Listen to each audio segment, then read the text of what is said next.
چڑیا کی نصیحت۔ ایک شخص نے چڑیا پکڑنے کے لیے جال بچھایا۔ اتفاق سے ایک چڑیا اس میں پھنس گئی اور شکار نے اسے پکڑ لیا۔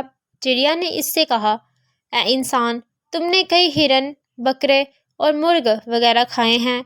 ان چیزوں کے مقابلے میں میرا کیا حقیقت ذرا سا گوشت میرے جسم میں ہے۔ اس سے تمہارا کیا بنے گا؟ تمہارا تو پیٹ بھی نہیں بھرے گا۔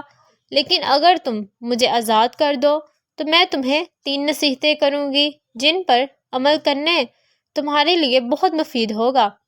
ان میں سے ایک نصیحت تو میں ابھی کروں گی، جبکہ دوسری اس وقت جب تم مجھے چھوڑ دو گے اور میں دیوار پر جا بیٹھوں گی۔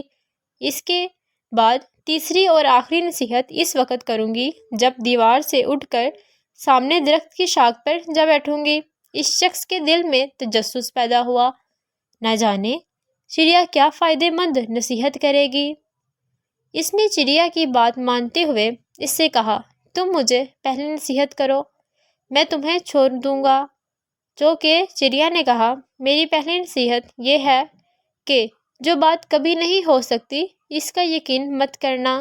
یہ سن کر اس آدمی نے چڑیا کو چھوڑ دیا اور وہ سامنے دیوار پر جا بیٹھی۔ پھر بولی، میری دوسری نصیحت یہ ہے جو بات ہو جائے اس کا غم نہ کرنا۔ اور پھر کہنے لگی، ارے بھلے منس، تم نے مجھے چھوڑ کر بہت بڑی غلطی کی، کیونکہ میرے پیٹ میں پاؤ بھر کا انتہائی نایاب پتھر ہے۔ اگر تم مجھے زبر کرتے اور میرے پیٹ سے اس موتی کو نکال لیتے تو اس کو فروخت کرنے سے تمہیں ایک قدر رقم حاصل ہوتی کہ تمہاری آنے والی نسلوں کے لیے فائدہ ہوتا اور تم بڑے رئیس ہو جاتے۔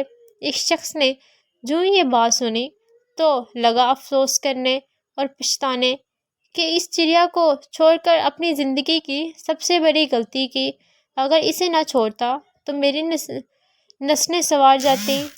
چڑیا نے اسے اس طرح سوچ میں پڑا دیکھ کر تو اٹھ کر درخت کی شاخ پر جا بیٹھی اور بولی، ارے بھلے منس، ابھی میں نے تمہیں پہلی نصیحت کی، جیسے تم بھول گئے ہو، جو بات نہ ہو سکے اس کا ہرگز یقین نہ کرنا۔ لیکن تم نے میری اس بات کا اعتبار کر لیا کہ میں چٹاکی بر وزن رکھنے والی چڑیا اپنے پیٹ میں ایک پاؤ وزن کا موتی رکھتی ہوں۔ کیا یہ ممکن ہے؟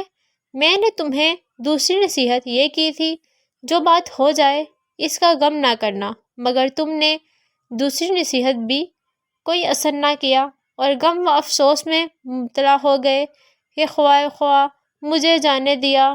تمہیں کوئی بھی نصیحت کرنا بالکل بیکار ہے۔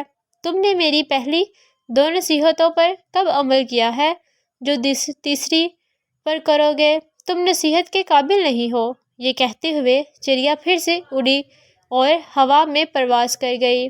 وہ شخص وہیں کھڑا چڑیا کی باتوں پر غور و فکر کرتے ہوئے سوچنے میں کھو گیا۔ حاصل کلام یہ کہ وہ لوگ خوش نصیب ہوتے ہیں جنہیں کوئی نصیحت کرنے والا ہوتا ہے۔